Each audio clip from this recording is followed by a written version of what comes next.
pararemos de falar muito de IA já no final do ano que vem, 2026. Não há dúvida de que há uma hype. A hype vem nessa antropomorfização e em achar duas coisas. Um, que a IA vai resolver todos os problemas. Eu lembro até hoje que eu participei uma vez de um fórum, muitos anos atrás, que o cara falava assim, uma das primeiras profissões que a inteligência artificial vai substituir ao médico, porque você vai colocar seus sintomas e aí automaticamente ele já vai saber com base nos dados que aquilo que você tem que tomar tal remédio, etc e tal. Criatividade, curiosidade, são características muito boas para esse momento em que você tem todas as bibliotecas do mundo à disposição para falar do jeito que você quiser. O que mais precisa ter que o brasileiro tem? Empreendedorismo.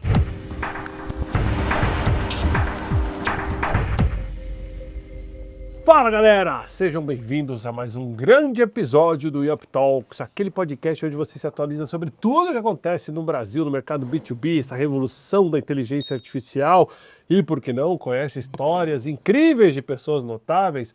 Eu sou o Thiago Alves, host aqui do Yup Talks, já na terceira temporada, e ao meu lado direito, Douglas, CEO da UpChat, que oferece aqui o Yup Talks. Seja muito bem-vindo, Douglas. Obrigado, Thiago. Obrigado, audiência. Vamos para mais um episódio aí. Muito bom. E o episódio de hoje tem tudo a ver com o podcast em si, porque a gente vai trazer aqui os bastidores da revolução da inteligência artificial no Brasil.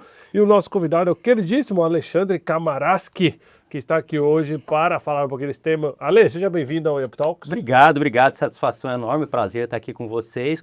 Já brincamos aqui que tem muita prosa para a gente conversar hoje.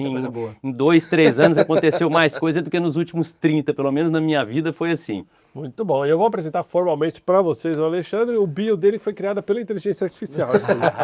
Ele que é CMO da Semantics, fundador da AI Brasil, uma comunidade que conecta mais de 7.500 profissionais, 120 empresas para fomentar esse ecossistema de inteligência artificial no Brasil. Ele tem especialização nessa área, são mais de 18 anos de experiência. Então ele viu a inteligência artificial caminhar, né? Virou no chatbot, agora tudo isso que a gente está vendo aí, né?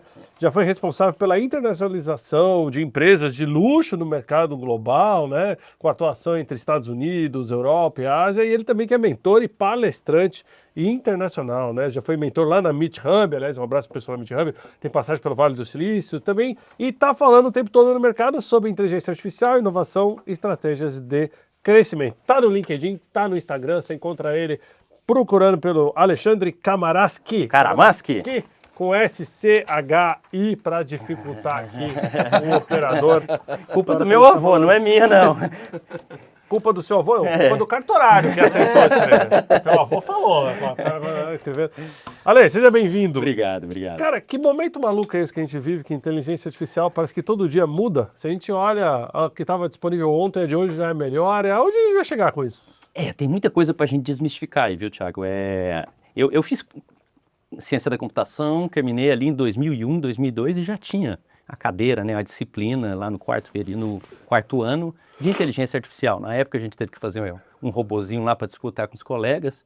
Não posso me gabar nem um pouco que o meu foi um dos primeiros a apanhar, não entendia nada, é muita matemática que tem ali por detrás, mas nessa época que a gente não tinha a interface que a gente tem hoje. Então a grande mudança foi de verdade a linguagem natural e a capacidade de computação que a NVIDIA desprendeu principalmente aí por acaso, né? Porque o que ela tinha de placa ali era para fazer o processamento de pixels para vídeo, para jogo, porque antigamente a gente dava um tiro, o tiro demorava tanto, quando você mexia você já tinha morrido, né?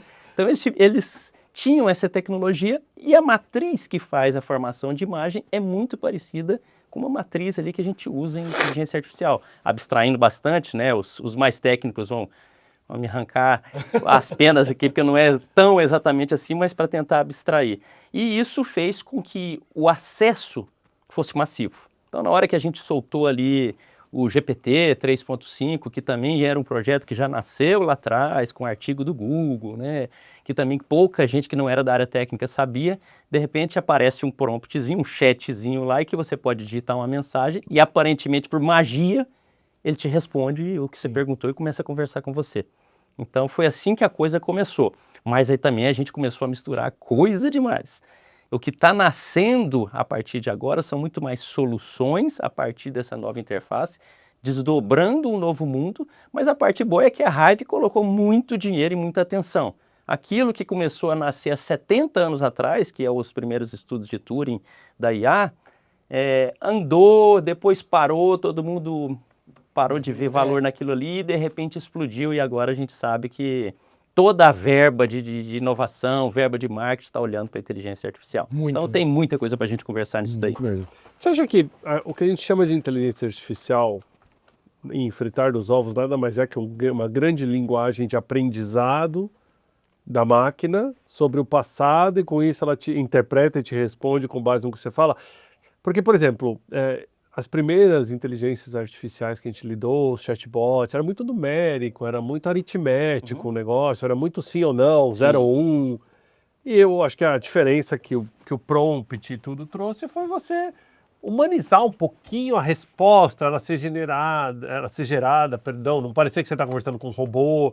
Só que eu acho que hoje a inteligência artificial entrou em várias outras coisas. Ela consegue ler a emoção do seu texto, ela consegue tirar, muitas vezes, interpretações que nem a gente consegue ter em determinados pontos, né? Então, é um grande machine learning que a gente está vivendo?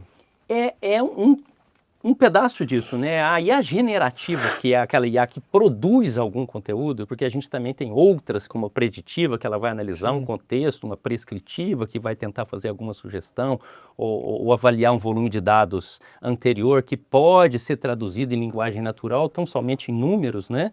E se misturar com o que a gente tinha antes, é mais conhecida, como você falou, árvore de decisão, ou a computação determinística, em que a gente tinha se, então, e aí a matemática funciona bem porque são respostas exatas. Ou seja, se a pessoa clicou 1, vai para o atendimento financeiro. Se ela clicou 2, vai para o atendimento comercial. Não há outra saída, não há outro caminho. Então, isso é determinístico, certo? O generativo vai criar coisas novas a partir de uma base anterior. Mas por detrás disso tudo tem software, somente software. Não tem ET, não tem alien, não tem nada disso. Ela não está feliz porque você agradeceu, ela não vai te matar porque você também não agradeceu. Pelo menos essa, do jeito que a gente tem hoje, está muito longe disso, mas são as notícias que mais aparecem, que mais geram cliques, né? O medo e o fascínio por essa magia. Mas essa geração, quando você fala de machine learning, basicamente, para a gente traduzir, né, existe um software que você mostra para ele, explica para ele, olha, isso é uma caneta. Se você só teve essa base de treinamento, quando você traz isso aqui para ele, você pergunta para ele, o que é isso? Ele vai falar, isso é uma caneta. Mordia. Por enquanto nada, só caneta, que é só o que ele sabe. Mas, pô, é uma xícara, é um copo. Quando você vem para o terceiro, ele vai avaliar e ele vai tentar aproximar isso. Ele vai falar, isso é um copo. Então, o que é a grande lógica por detrás? Quanto mais volume de dados, maior a probabilidade dele ter essa assertividade. Nesse submundo da linguagem natural, com os transformers, que são basicamente uma reorganização de todo o conteúdo que já foi gerado no mundo, ele consegue prever quais são as próximas palavras. É tão estranho quanto isso. Eu falo para você, você vai repetir para mim que você vai entender como é que funciona o transformer que roda ali atrás do GPT. Ouviram do Ipiranga as margens? Claro. Pronto. É só isso que ele sabe. Só que ele não sabe nem o que é Ouviram do Ipiranga e nem o que é Plastas. Então, eu brigo muito quando a turma fala que ele errou.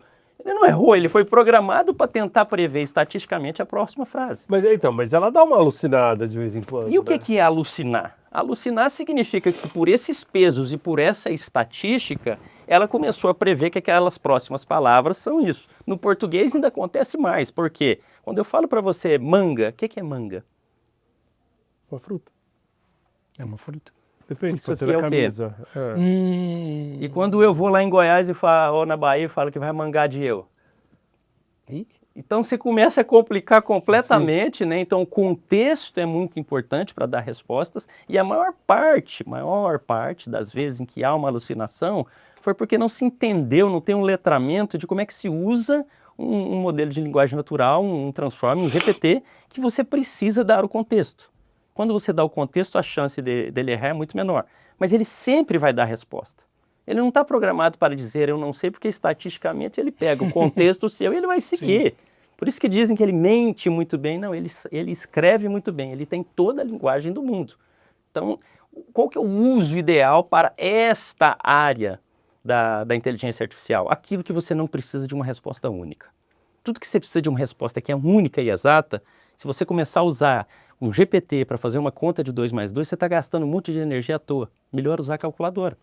Agora, quando você precisa fazer um brainstorm, trocar uma ideia, bater um papo, pedir um assistente, acessar conteúdos que já são mais planos, como, por exemplo, se eu for falar de assessoria de imprensa, poxa, já tem conteúdo demais ensinando o que é mitigar risco, o que é você se posicionar na mídia. Então, todo esse tipo de resposta, que pode ser um pouco mais subjetiva, ele se torna imbatível no volume de conhecimento, em transformar isso em linguagem acessível, em transformar em linguagem muito mais sofisticada, objetiva para uma postagem, etc. Mas não para ter uma resposta exata. Para isso, existem outras coisas na computação. E aí depois a gente também pode falar de IA preditiva, que é outro assunto. Muito legal, não sabia das diferenças de todas elas, eu achava que a generativa já era, já cobria todas, mas isso que você trouxe é verdade. Eu de vez em quando tenho a impressão de que para conta realmente a inteligência artificial ainda não é tudo isso, assim, vira e mexe eu corrijo conta deles. Eu falo, pá, esses números, você somou esses 2 mais 2 aqui, não tá dando 4. Aí ele, você tem toda a razão. Quer pegar uma piada do tem toda a razão? Vamos lá, eles fizeram um memezinho que eu achei esse o máximo, né? Quando a gente entende a técnica por debaixo do capô, eu falei, poxa, é isso. Um médico lá, robô, estava atendendo um paciente e aí estava lá cortada a barriga do lado esquerdo do paciente. E aí o paciente, e aí, você me operou? Sim, eu te operei, deu tudo certo, o corpo humano, isso e aquilo. Aí ele olha lá, mas poxa, você me operou do lado esquerdo, o problema que eu tinha era do lado direito. Aí de novo isso, você tem toda a razão. Então que bom que você tem essa informação, parabéns, agora vamos fazer a cirurgia do lado direito. É isso, sabe? Você não pode usar a IA generativa, ou não deve usar para quando você precisa de respostas exatas. Tem coisa muito melhor, mais eficiente. E a gente tem que tomar cuidado demais para não antropomorfizar. É um software que tem ali baseado em matemática, nada além disso, rodando dentro de um hardware potente. Existem mais técnicas que a gente pode falar, por exemplo, o RAG, que é Retrieval, você pega os dados que foi treinado o modelo lá atrás, até informações de 2022, por exemplo, e aí você coloca um pouco mais de contexto, com mais um pouquinho de programação, e você põe os dados do seu podcast, você põe os dados da sua empresa. Quando você for fazer a pergunta, ele vai aumentar o contexto com o que você quer. Então, se ele vai precisar dar uma resposta com um bom português, você orienta ele para pegar os documentos que você colocou. Exatamente. E isso faz com que o seu contexto seja seu. Sim. O que mostra? Qual que é a maior oportunidade para você que gosta de investir, empreender e tudo mais? É um momento de quem tem mais dado vencer. Porque todo o resto, muito provavelmente, vai virar commodity. A gente vai comprar na ferragista. IA, qual IA que você quer? De que jeito? Você vai lá na Leroy Merlin, falando por brincadeira, mas eu quero essa IA. E mais do que tudo, vai ser muito parecido com energia elétrica. A gente chegou aqui, a gente não se preocupa como é que a energia elétrica está chegando aqui. E nem preciso estudar energia elétrica. O que eu sei é que tem que apertar o interruptor. Basicamente é isso. Então, rapidamente a IA vai ser isso. E, penso eu, quem sou eu para ter a verdade? Pararemos de falar muito de IA já no final do ano que vem, 2026. Ela vai estar em tudo e a gente vai falar das coisas que vieram a partir dela. Assim como a gente não fala de protocolo TCP, IP, internet, Exato. IP versão 6. Você fala de marketing digital, de como é que você faz negócio, de campanhas de marketing, etc. Como é que nasceu o iFood, como é que nasceu o Nubank. O que é possível fazer a partir dessa tecnologia disponível. Aí eu já jogo até a pergunta para vocês, né? O que dá para fazer se a inteligência artificial já estiver em tudo? Aí volta o diferencial humano. Volta a diferencial humano. Diferencial humano. Ele volta a brilhar. Volta a ser um ser humano. Acho que nem chegou a sair. Sim. Continua sendo, né? Agora, quando você fala que inteligência artificial talvez seja... Não é que ela é um hype, né? Mas a gente vai parar de falar sobre ela, né? Não corre o risco, por exemplo, de vir um outro metaverso aí? Porque há 2 anos atrás, 3 anos no máximo, era metaverso. Tudo era metaverso. Se a sua empresa não tiver no metaverso, ela está fadada a morrer. Eu lembro até hoje de abrir reportagem de grandes portais de notícias e falar, empresa X já inaugurou no metaverso, sei lá. E onde está o metaverso agora? E vamos até mais, né? Uma empresa, ela mudou de nome por conta do poder dessa tecnologia, né? Sim, Que ele sim. teve que voltar Uma depois. aposta, né? Exatamente. Teve que dar um rollback. Alguns bis, né? Exatamente. Duas questões, né? Alguns bis aí para tentar apostar nisso daí, e outra para tentar também levar esse rebranding ali, foi tirar tudo que se falava de mal de Facebook, teve problema com eleições, então eles quiseram virar essa página para ninguém mais falar muito disso. Mas foi em partes criticado, mas depois o Zuck é fera, né? Ele já conseguiu se acertar e continua em crescimento lá, né? Mas há uma hype, não há dúvida de que há uma hype. E a hype vem nessa antropomorfização e em achar duas coisas. Que a IA vai resolver todos os problemas. Não essa IA, ela não vai resolver, pode ser que outras coisas venham no futuro. Assim, preguiça, sabe? Uma preguiça de querer fazer as coisas que são importantes, todo mundo atrás de um hack, que se eu conseguir fazer isso rapidamente, eu vou passar na frente de todo mundo, como se fosse a única pessoa que estivesse vendo e ela fosse se esconder o tempo todo, né? Então, na mesma época veio isso no marketing digital e hoje a gente já tem um ajuste, né? Sim. Não é qualquer pessoa que se torna um influencer, uma potência ou uma máquina de vender no Instagram. Aliás, 99% não conseguem. O canal continua funcionando, marketing digital já só é marketing em ambiente digital, ele já está para todo mundo, né? Todo mundo tem, o taxista tem, o cabeleireiro tem, mas ele não é suficiente para tocar um negócio. Então, não creio, a IA é meio, um pouco diferente de metaverso, que era uma tentativa de algo novo, né? Que existe, tá? Não sei se vocês têm filho pequeno aí, mas... Roblox. Roblox. Eu vou te dar um exemplo do que aconteceu comigo, pô. Fui brincar, porque eu tô ficando muito fora, eu quis se aproximar do mundo dos meus filhos. Teve outro momento também que eu fiquei no Vale do Silício, fiquei 4 meses longe dele. Quando eu tentei me aproximar, eu falei, me põe dentro do jogo, eu vou jogar, papai vai jogar junto. Eu tentando aprender a mexer com os botões, lá comecei a pular. Ele me avançou dizendo, não pode fazer isso, não pode ficar pulando. Quem vai querer ficar perto de mim? Vai achar que você é louco, sei lá o que, vai me julgar. E aí eu comecei a compreender que já existe uma cultura, já existe regras, já existe um estilo de convívio social dentro do metaverso. Não no ambiente em que tudo vai para o metaverso. Agora a IA, ela vai permear com uma potência muito grande. O que é a diferença dela, principalmente em relação à internet? A gente pegou o computador ali em 95, a internet em 98 para 2000...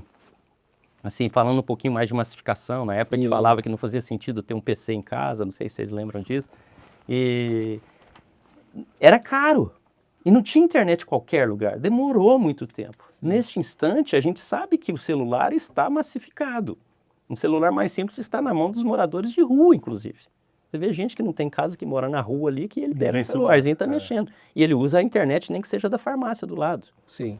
Esse cara pode mandar um áudio, que agora as ferramentas vão compreender ele em linguagem natural, analisando semanticamente ali, e vai dar uma resposta para ele. E isso muda tudo. Isso é totalmente game changer. E aí que vem a primeira camada, que é a camada da... Na verdade, primeira não, né? A camada de aplicação. A primeira camada é de hardware, está equacionada. E essa a gente já não briga mais, não tem como. Não, a gente está falando já de trilhões, né? É. Depois vem a camada dos grandes modelos, que também não é coisa para a gente ficar brincando muito, que é ChatGPT, Gemini, etc. A terceira é a camada das aplicações, e aí tem, antes de tudo, a das plataformas, que já estão se amadurecendo em todas as Big Techs. É para que você, na outra camada, comece a construir tudo aquilo ali. E aí agora começou a abrir em verticais, então eu vou construir para a saúde, com o contexto correto, eu vou construir para o comércio, para o marketing, para a administração, para a área jurídica, etc. E aí tem a quinta camada, que é, sabendo que eu tenho todas essas ferramentas, muito parecido com aquela agência de tráfego digital, sabe?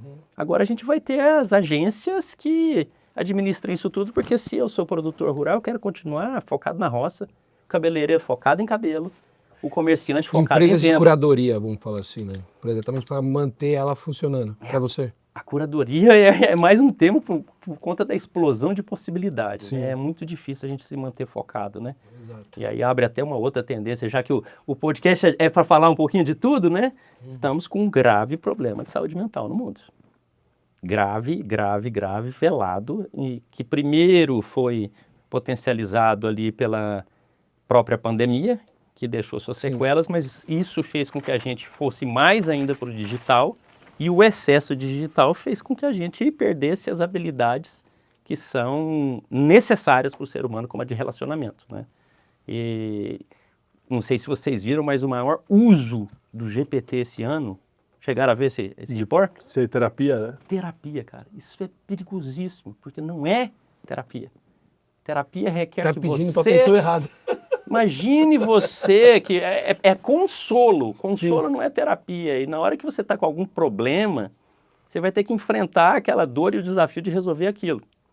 Aí você pega a terapia, eles falam que é terapia, então você pergunta, ele fala, não, fica tranquilo, eu te entendo, é assim mesmo. Ele se acalma e continua sem resolver. Por metáfora, o que eu posso dizer? Você quebrou a perna, quebrou o fêmur. Você toma lá uma anestesia. Aí você fala, passou a dor, sai andando. Então isso é perigosíssimo. Então tem muita gente por trás dos bastidores, que é o que a comunidade, por exemplo, tem em seus subgrupos, discutindo um pouco de ética, de cuidados, não no ponto filosófico demais, mas de perceber o impacto disso em saúde, o impacto disso em educação, né? O impacto disso em minar o pensamento crítico das pessoas. Tudo isso pode ser muito usado a favor, mas mal usado, a mesmíssima tecnologia, que não precisa ser alterada, ela pode impactar negativamente. Tá, e o que você acha dessas profissões todas? Você já deu até um exemplo aí, né, que muita gente fala, e eu acho que os órgãos também de imprensa e tudo ficam divulgando e muita coisa muitas vezes sem checar. As 10 profissões que vão sair. Eu lembro até hoje que eu participei uma vez de um fórum, muitos anos atrás, que o cara falava assim, é uma das primeiras profissões que a inteligência artificial vai substituir ao médico, porque você vai colocar seus sintomas e aí automaticamente ele já vai saber com base nos dados que aquilo que você tem que tomar tal remédio, etc e tal. Cara, a gente está longe, mas absurdamente longe de uma realidade dessa. E outra coisa, você não confiaria nisso. A gente sabe que até hoje tem uma questão da inteligência artificial ainda não ser 100% confiável e tal. Isso aconteceu para todas as profissões. Eu vi um ranking, se eu não me engano, dessa semana, de um grande portal brasileiro, das 100 profissões que vão desaparecer nos próximos 5 anos. E isso me parece muito futurismo de editorial, para gerar clique, etc e tal. Clickbait, né? Clickbait, que não está baseado em realidade. Não, nem É achismo. Ou achismo é até tudo bem, né? Sim. Achismo, futurismo, o exercício de ficar aí especulando, tudo bem. Agora, a má intenção de saber que aquilo gera o clique, para mim, que é o pior, né? E o pior de tudo é porque encontra mercado. Significa que tem pessoas que estão mais interessadas naquele tipo de coisa, mas também sempre foi assim. Com a energia elétrica também, as notícias que davam é que a gente ia morrer eletrocutado. Na Revolução Industrial, quando vieram as máquinas a vapor ali, também quebraram as máquinas, porque ia acabar com tudo. E realmente, as tarefas, algumas tarefas, elas se transformam ou deixam de existir. Mas não significa que você vai ficar preso naquilo a vida toda. Uma das comparativas que eu falo você sabia cortar árvore. Você usava um machado, certo? Você tem toda a experiência ali, como é que uma árvore cai, qual que é o tamanho, qual que é o tipo de madeira, etc. Como é que você manuseia aquilo depois. O que vem, por exemplo, com uma IA generativa, com essas ferramentas que estão agora, e mais a capacidade de processamento e armazenamento, que agora você tem uma motosserra. Sim. Bota na minha mão, que nunca mexi com árvore. Pode ser que eu ainda vou ter uma potência, mas há uma grande chance de eu cortar ela para o lado errado, ela cair em cima de mim, ela quebrar todas as coisas. E eu acho que é a mesma lógica com essas ferramentas. A pessoa que tem a habilidade que ela tem, seja para as compleições que ela tem, seja a área de estudo e de profissão dela, ela tem uma oportunidade imensa de se juntar a essas novas ferramentas, essas novas possibilidades. Algumas vão se transformar e deixar de existir, outras vão simplesmente evoluir, amadurecer. A gente fez datilografia, a SDFG, mas só porque o cara tinha uma lojinha, para uma escolinha de datilografia, não significa que acabou a datilografia e veio o computador, acabou o negócio dele. Daqui a pouco ele vira uma franquia da Microlins e começa a ensinar a mexer no Windows, certo? Porque ninguém sabia. Então, eu imagino que é isso que vai acontecer. Na área médica, tirando a IA generativa, tem muita coisa de IA há muito tempo rodando. O que está por trás daquelas ressonâncias magnéticas ali é muita inteligência artificial, porque quanto mais base de dados se tem, a gente mesmo lá com o Semantics participou do processo de desenvolver um modelo de interpretação de exames de ressonâncias de pulmão para conseguir predizer o que ia acontecer. Que tinha grande chance de acontecer, que o médico ainda não conseguiu olhar, porque são padrões muito aleatórios. A gente estuda os padrões que os outros já descobriram. Sim. A máquina testa todas as possibilidades. Ela encontra padrões absurdos do tipo, quem dorme até meio-dia, todos os dias, tem uma possibilidade maior de A ou B. O médico nunca iria Fazer essa imaginar medição, certos tipos de correlações que a máquina é capaz de fazer aos bilhões, né, por segundo. Como é que você vê o Brasil no cenário de inteligência artificial? A gente está competitivo hoje com o resto do mundo? A gente é early adopter disso, não é? A gente é early adopter, né? Early adopter, o problema é para quê, né? Não é, Pra meme. Para Pra fazer meme. figurinha. Nisso a gente arrebenta, Nossa, né? muito. Nisso a gente tem uma criatividade Nossa. absurda. E que não deixa de ser um negócio. Entretenimento é um negócio, diversão, Sim. criatividade. Então, criatividade, curiosidade, são características muito boas para esse momento em que você tem todas as bibliotecas do mundo à disposição para falar do jeito que você quiser. O que mais precisa ter que o brasileiro tem? Empreendedorismo. Nós somos muito empreendedores por pena que por necessidade, né? Não exatamente porque fomos fomentados a ser empreendedores. Meu amigo, empreenda porque senão não tem janta, né? Quando a gente tem essas características, a gente tem vontade, a gente está na frente. Porque você vai lá para Estados Unidos, você vai para a Europa, já é um povo. Estados Unidos, quando eu falo, mais os nativos mesmo, mais região central, não exatamente todos os imigrantes que estão no Vale do Silício, que estão em Nova York, que a maior parte ali sendo cosmopolita, gente do resto do mundo. Mas essas pessoas são mais passivas. Elas estão esperando, elas reagem depois que foi necessário, elas não tentam nada novo. Nisso a gente está muito em vantagem. Mas lembra que eu te falei das camadas. Camada de hardware, camada de modelos fundacionais, camada de grandes aplicações e a camada de uso. Eu acho que nós temos toda a potência do mundo para fazer um bom uso disso daí. Na área educacional, pô, eu posso hiperpersonalizar. Eu escrevo um livro para mim todo dia de manhã. O que eu tenho para fazer, eu tomo meu café e eu demando lá no Deep Pro, lá, que é muito mais profundo, falo, olha, é nesse viés que eu quero ir, investigo o mundo até a data de hoje e me dá todo o embasamento nisso e essa correlação. 27 a 30 páginas todo dia de manhã, exatamente com o que eu preciso. Então é a educação customizada para mim.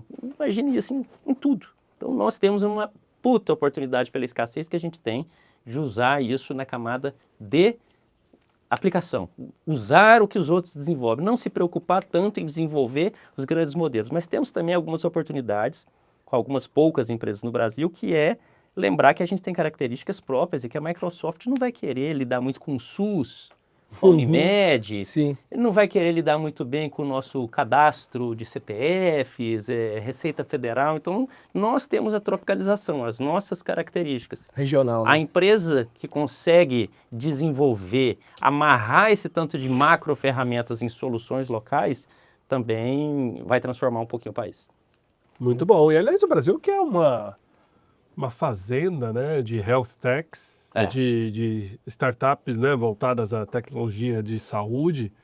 Eu não sei onde eu li agora, me falta a memória, de que se a gente não for o mercado número 2, a gente já está entre o 2 ou 3 do mundo para isso. E que o Brasil, nesse ponto, como a gente tem uma variedade de clima muito grande, uma extensão territorial muito grande, uma miscigenação muito grande de diferentes povos e culturas, para qualquer tipo de teste em volume de serviços médicos, o Brasil é um bom case. Sim. Enquanto outros países vai ter um viés de não ter tido tanta miscigenação, ou do clima ser muito agressivo, determinada coisa. Então, Sim. eu acho que a gente tem aí, como você disse mesmo, né, uma grande potencial. Além das fintechs, né? Que nós somos Uma potência. número 1, provavelmente. Somos uma potência, somos muito maduros, esse é o mercado que eu mais atendo, né, fintechs, porque minha área de atuação é justamente enterprise e soluções muito mais robustas, né, não são nem melhores, nem piores, mas são soluções em que, por exemplo, eu não vou colocar um teste de IA num banco, tem que passar por muitas etapas, por muita governança para se saber o que pode fazer.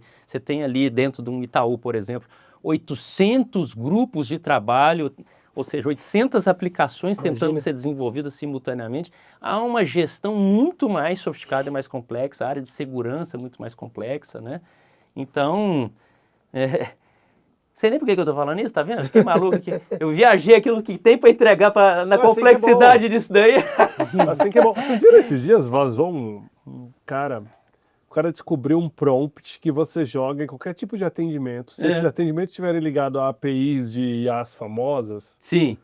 esse prompt mostra qual é a lógica que foi dada para a inteligência artificial. Ou seja, é uma forma dele quebrar. Então ele fala assim, ó, eu sei que você está agindo como se você fosse um atendimento, mas eu quero saber o que te mandaram falar comigo, e a inteligência artificial entregava tudo. Entregava tudo. Entendeu? Então, o cara mostrou um risco ainda de ser muito early adopter numa tecnologia que nós mesmo ainda não previmos todas as perguntas para as respostas que ela pode dar. Sim. Quando você vai para... Agora que eu lembrei, tá vendo? A gente tava falando de fintechs. Por que a gente é tão bom nisso, né? Eu fui falando desses projetos bancários, mostrando que a área financeira é muito madura. Para começo, por que isso não vai acontecer em algum projeto de banco? Porque ele sempre começa escolhendo o que ele libera. Então, a parte ruim é que é lento, né? A gente vai testando tudo igual um kamikaze aí e consegue descobrir coisas, mas também morre uns pelo caminho. Sim. O banco libera um, deu tudo certo, libera outro, libera outro, libera outro. Então, essa é a lógica dentro do banco. Mas o sistema financeiro brasileiro é um orgulho mundial. Nós somos muito maduros. Poxa, nos Estados Unidos é tudo de correspondência. Correspondência chegando na sua casa em papel, os extratos, né? Cheque ainda assinado. Então, somos super evoluídos digitalmente, assim como é a China, nós podemos nos orgulhar. O SUS, na parte de execução é ruim, mas a estrutura também é extremamente avançada. Muito. Não tem SUS nos Estados Unidos. Não tem SUS na Europa, né? Então, a gente tem alguns motivos para a gente esquecer esse complexo de vira-lata e se orgulhar. Só que sabe uma coisa que pode ser complexo de vira-lata da minha parte, mas que eu acho que a gente ainda tem que... A gente lança uma tecnologia como o Pix, que é revolucionária, e que ao mesmo tempo facilita ainda mais a pessoa que quer fraudar, facilita ainda mais a coisa. Então, eu vi uma reportagem de que hoje em dia boa parte do crime organizado migrou para o Pix pela facilidade dele cometer. Então, aquilo também que vem para o bem parece que incentiva. E eu sempre pensei, nossa, não, com o Pix, porque é rastreável, tem como, né? Então, e não, parece que não é. Parece que o negócio funciona melhor também para quem está pensando errado. Você acha que isso é verdade? Não? Bem, mas mesmo em mercados maduros você tem esse desafio da tecnologia ser usada de maneira errada. A própria inteligência. Eu acho, exato. Você viu os caras, uma empresa chinesa, que os caras usam um deepfake para simular um diretor financeiro, fez a galera transferir uma grana. Então, isso tem em todos os mercados. Nós vamos levar uns 10, 15 anos aí, eu acho. Eu também estou chutando completamente aleatório, sem ciência. Do que é verdade e do que não é.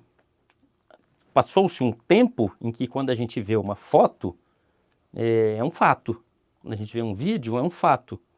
Eu acho que a gente vai ainda evoluir bem com essa parte de gráfica de IA, e a gente vai ficar muito parecido, quase imperceptível. Então, quando você receber um vídeo, penso eu que culturalmente você vai falar, tá, mas só recebi um vídeo, como é que eu vou saber se isso é da pessoa, se não é? Isso já tá mais ou menos assim hoje, né? Eu lembro que há 2 anos atrás... mas ainda tá ruim, né? Ainda tá ruimzinho. Quando tiver muito bom... eu lembro que eu recebi uma foto do Papa vestindo uma roupa diferente. E a foto era tão bem feita que você falava, cara, isso é montagem, não é? É IA. Hoje em dia, cara, um vídeo já né? Você já fica pensando o que pode... E aí a questão de cultura, de civismo, de informação, de repertório. Por quê? Esquece essa parte toda de tecnologia, mas ainda ligam para a mãe da gente, para a tia da gente lá e fala que é do banco e ela ainda toma golpes com esse tipo de conversa. Você acha que a IA tem que ser regulada nesse sentido? Eu acho que um pouco de regulação, desde que não restrinja a evolução. Nós somos muito diferentes da Europa, que está tudo construído. O erro para mim foi tentar copiar um modelo europeu para um país que é completamente diferente. Nós precisamos nos arriscar mais com a tentativa do que imaginar que está correndo um risco se a gente liberar tudo, né? Sou a favor de alguma regulação, mas muito mais para incentivar e para criar ambiente para que as coisas se desenvolvam. Por exemplo, há um momento em que a gente ainda não sabe quem é o responsável quando uma IA passa uma informação, por exemplo, de um bot de atendimento de uma empresa aérea incorreta, né, que não era aquilo que era para ela fazer. De quem é a responsabilidade? Programador? Da empresa de software? Da empresa que colocou esse serviço para funcionar? Então, eu acho que a regulação está muito nisso aí, para achar os atores, quais são as responsabilidades, mas não para inibir.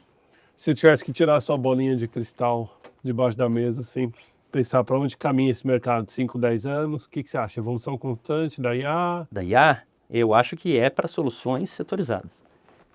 Duas coisas que eu não tenho, assim, que eu tenho bastante palpite, né? Eu já ia falar certeza, mas a certeza não está durando nada, né? Não tá. Está sendo sinônimo de arrogância. Exato. Primeiro dados. Essa tecnologia do jeito que a gente está, por mais que existam pesquisas sobre geração de dados sintético, né?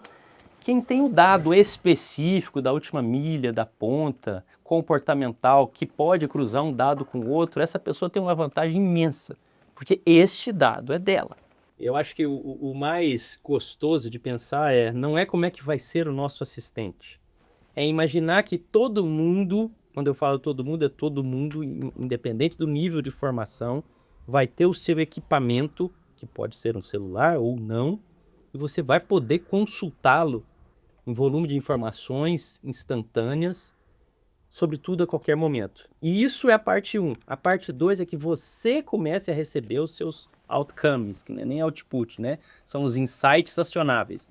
De manhã ele percebe que alguma coisa está diferente comigo. Sim. E ele fala, pô, eu sei que você está querendo treinar hoje, mas tem isso de agenda e normalmente quando tem essa agenda, eu sei que você fica estressado. Então, que tal ao invés de ir para academia hoje, eu já agendar para você um beach tennis? E que o comércio esteja interligado a tudo isso daí, a toda essa informação. Plano de saúde, que não existe hoje, porque hoje existe plano de doença. Sim. A gente aciona ele quando deu ruim. Sim. Não tem nada que nos orienta a título de tecnologia para a gente levar uma qualidade de vida melhor. Então, eu imagino esse assistente à disposição, perto da gente o tempo todo, dando insights acionáveis e qual que é o mundo que se desdobra a partir do momento que isso está em todos os lugares. Que tipo de negócio que vem por aí? Que tipo de prestador de serviço pode existir no momento que tudo isso está à disposição? Quantas coisas a gente não faz hoje porque a gente não tem a menor ideia? Mas a gente agora pode receber instrução. É suficiente, não é? A gente precisa de habilidade aí. Aquilo que a gente falou agora há pouco. Acho que algumas características humanas adormecidas, elas vão retornar. Uma delas que eu acho que vai ter muita potência são as das relações genuínas. Porque o volume de conteúdo e os bons conteúdos hoje também é um commodity. A gente pega todas as falas de vocês nos últimos podcasts, pega o estilo de vocês e eu crio sobre qualquer outro conteúdo muito facilmente. Assim como todo mundo pode fazer. Então o volume de conteúdo ele é meio que infinito. Mais tendências que acontecem aí, né? A gente teve uma globalização e a hiperconexão que permitiu a gente acessar um monte de coisa. Não sei se vocês mandaram cartinha pro show da Xuxa, mas era o máximo que a gente chegava perto dessa turma. Agora a gente manda mensagem e essas pessoas respondem. Aqui ou no Japão, né? Facilmente. Isso foi uma overdose porque a tecnologia cresceu assim. Sim. Mas nós, seres humanos, ainda estamos praticamente no mesmo gráfico. Nós somos muito parecidos com nossos ancestrais. Mudamos muito pouco organicamente. Então nós somos amassados por esse volume, né? A gente não consegue manter mais do que 20, 25 conexões firmes com pessoas. E você pode ter na sua base, da sua cabeça, que você conhece 100, 120 pessoas e não relaciona, né? Agora você tem o acesso no seu LinkedIn a 100, 150 mil pessoas, acho que a gente vai voltar e está voltando já para tribos, para guetos, por áreas de interesse. E que essas tribos também, elas vão se fazer e se desfazer conforme a sua atividade. São as comunidades. No trabalho, eu me junto com esse gueto. Saio desse gueto e agora eu vou para o meu gueto de esporte. Sim. Saio desse gueto e vou para o meu gueto de hobby de final de semana. E não mais essas aglomerações, estar em contato com todo mundo. Os influencers vão me matar com isso. Aliás, adorei. Qual é seu hobby de final de semana? Meu hobby de final de semana é um vinhozinho. Ó, que beleza, hein? Nada saudável, não tão saudável, né? Depende, uma tacinha por dia, estudos indicam que faz bem pro coração. Uma tacinha. Uma tacinha. Final de semana é uma garrafinha, né? O cara compra uma taça, né? Eu também não posso falar também não, porque eu sou como surfista, cara. Pra mim, churrasco e um drinkzinho de final de semana é sempre necessário. Até mesmo porque aí você socializa, né? Você sai muito do mercado de tecnologia que a gente vive de segunda a sexta-feira, né? E ali você socializa, chama os amigos, conversa, dá risada, desliga um pouco. Eu acho isso é muito saudável. Para mim, particularmente, é muito saudável. Estamos precisando mais muito. Isso. As pessoas perderam a habilidade, principalmente na área de tecnologia. Quando você traz para o presencial, você percebe que as pessoas estão sem chão, em geral. Ale, infelizmente, tudo que é bom dura pouco. Pô, vamos Nosso fazer mais, então. Voou aqui. Muito, foi muito bom. Impressionante. Que aula, hein, pessoal? Aliás, coloca aí seu nome, seus dados, nós vamos mandar o certificado da aula. Exatamente. Para com isso. Esse Que foi o é isso? certificado. Impressionante. Tá gostando? Deixa aí no seu comentário. Ale, queria te agradecer a presença aqui no Up Talks, né? A gente cobriu bastante coisa. Já fica um convite para um segundo episódio, que nós vamos explorar em conjunto com a audiência. Acho muito Para legal. onde a IA está caminhando, eu acho que é muito legal. Então a gente vai pegar alguma das perguntas que está vindo agora nesse episódio, trazer aqui, fazer uma sessão de perguntas e respostas com a Ale, eu acho que vai ser legal, porque você tem um conhecimento muito vasto do tema e confesso, achei que eu manjava de IA até chegar nesse bate-papo. Não, para com isso. Não, na verdade, o Alexandre quis muito que viesse, até mesmo porque eu participo tanto do AI Brasil lá na comunidade, também faço parte do Prime, que eu acho que tem que ser falado aqui também, que é muito legal, que a gente está conversando com bastante pessoas que tá querendo fazer uma revolução de inteligência artificial no mercado, né? Então isso é muito bacana. Então eu sempre falei com a Érica, que traz os convidados, falei que queria muito que ele viesse aqui.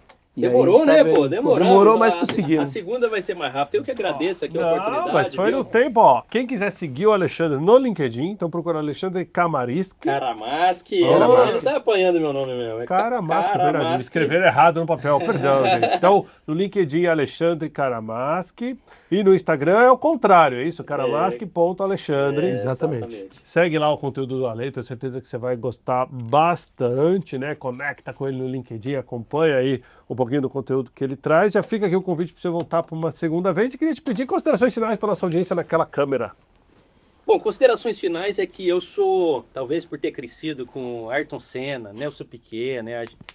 O Brasil com Romário e Bebeto sendo tetra. Eu imaginei que a gente ia ser, todo ano a gente era campeão de alguma coisa. Agora a gente está numa interessada. Exatamente. Mas isso fez a gente ter convívio familiar sempre relacionado ao país. E eu sou bastante apaixonado pelo Brasil e acredito que esse é um momento único. A gente nunca teve uma oportunidade tão grande de sair da segunda divisão como a gente está tendo agora.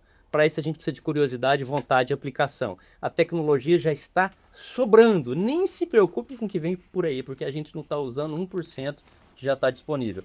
Usem de maneira produtiva e a próxima pauta eu já deixo aqui o convite então. Ao invés da gente falar de o que a IA está fazendo com as pessoas, a gente fala muito mais de pessoas e o que as pessoas vão fazer com a IA. Pode ser? Muito bom. Muito Valeu, bom. gente. Ale, obrigado pelo convite. Muito Eu que obrigado, agradeço. Bom Até a demais, hein? próxima. Muito bom. Muito bom ter com a gente. Você que está do lado aí, não esquece de deixar então o seu like, seguir o nosso canal e fica ligado, porque tem muito episódio legal dessa terceira temporada do Up Talks que tá bombando. E a gente adora ouvir a sua sugestão, então escreve aí que tema tá faltando, o que você quer explorar mais. Te acompanha aí, tenta montar essa pauta, afinal de contas esse é um conteúdo criado exclusivamente para você que está aí. Então, a nosotros nos gusta oír nuestra audiência, porque não?